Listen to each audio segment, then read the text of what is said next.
Should you play Fallout 4 survival mode? That is a tricky question.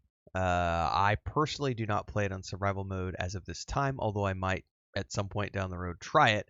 And the reason is because I'm not really looking for a hardcore experience, but some people are. So let's dive into what survival mode in Fallout 4 is really all about and whether or not it might be something you want to try. Whether you're a new player who just wants something difficult or you're a returning player who just wants to try, biting off a little bit more of that apple. So survival mode is essentially the hardest mode that you can play on in Fallout 4.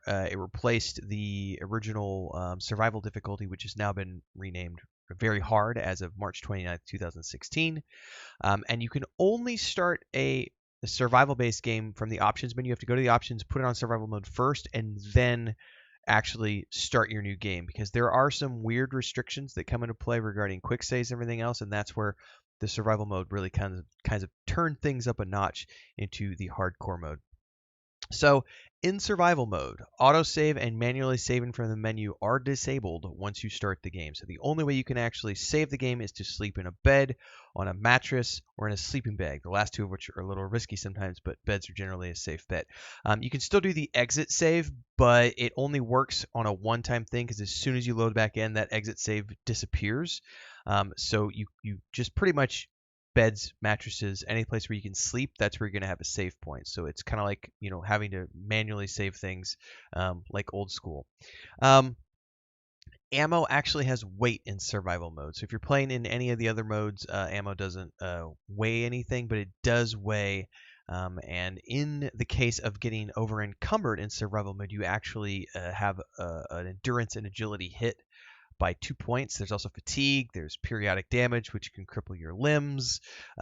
It's pretty gnarly. So yeah, ammo is a big thing in terms of carry weight, because suddenly that does matter. So it makes it even more restrictive on what you're going to be carrying around with you, because now you have to worry about ammo on top of food and everything else. As a general rule, there is well, let's just go through the list here. There's a lot of different stuff. In terms of POIs, your mini map is no longer going to work as well as it does in normal mode, so your detection on locations of interest is greatly reduced compared to the normal modes. The repopulation in a normal game or any difficulty up to survival has between 7 and 20 in-game days, and it's 35 to 80 in-game days for survival mode.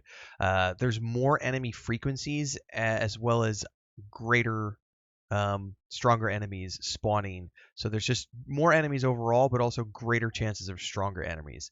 And when you're in survival mode, Soul Survivor does as much damage as it does on hard difficulty, but it takes 2 times more damage compared to it. Enemies do give you twice as much experience point, which is really cool, and you get the adrenaline perk, as well as this wellness check. So on normal modes, you're not necessarily subject to exhaustion, hunger, or thirst, but in Soul Survivor mode, you're challenged to stay hydrated, fed, and rested. So there's a lot more fatigue that happens on this compared to normal playthroughs. There's no illnesses on a normal playthrough, but in this one, any sort of weakness or debility to detect has to be cured with, like in the case of illnesses, antibiotics or doctors.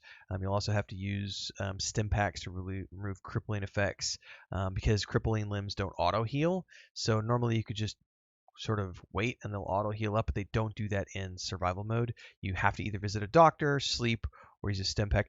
Actually, this sounds a lot like I'm playing Kingdom Come Deliverance right now, and this is exactly how Kingdom Come Deliverance plays.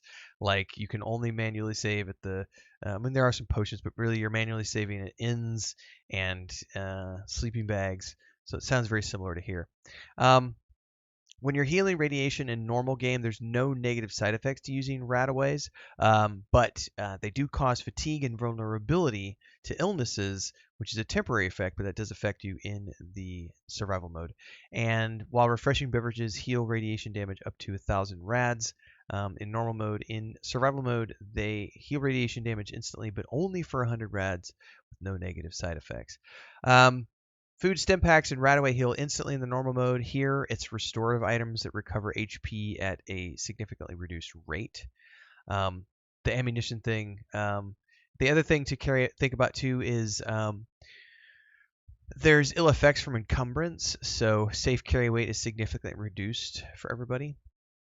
And then over encumbrance here, if you overseed your carrying capacity, it's normally you're just unable to run or fast travel, but you can get ranks of strong back in the strength tree to negate these penalties. I love the strong back perk; it's really cool. But in survival mode, if you exceed your carrying capacity, you get fatigued.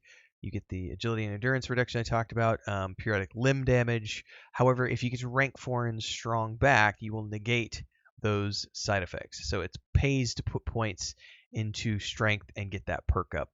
In normal mode, if you're knocked unconscious, companions get back up after combat.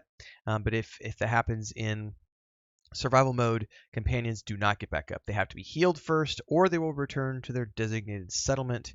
Non-NPC robot companions may be destroyed rather than return to a settlement. So it's, definitely got to pay attention to that.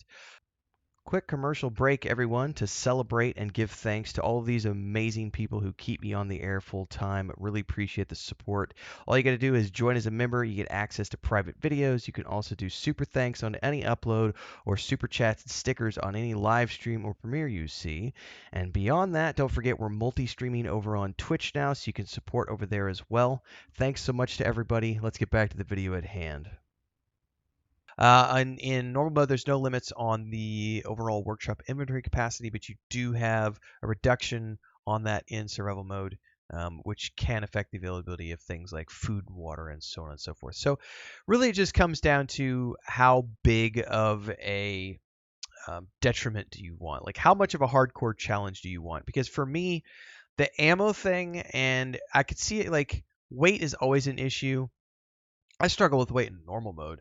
And the idea of here of needing to get to strong back to just negate all those side effects, I would drastically change the way I spend my perks. My current Fallout character that I'm playing right now, I went max charisma, then max agility, and third I went with strength.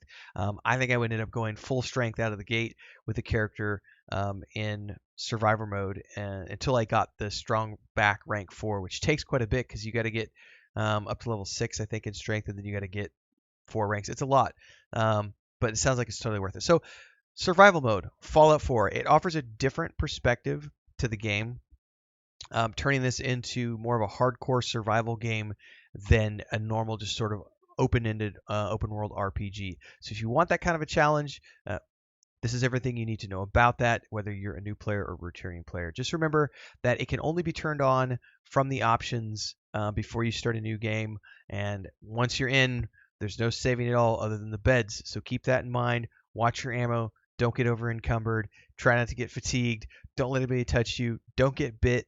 Don't get rads. Good luck. It's really tough.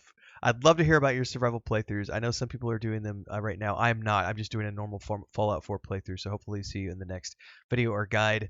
Daily streams happen on Twitch. Don't forget to check out the Patreon and the Discord. Thanks again so much for being here. Like, subscribe, hit the bell icon on your way out, and I'll see everybody in the next one. Stay safe, everybody. Happy gaming.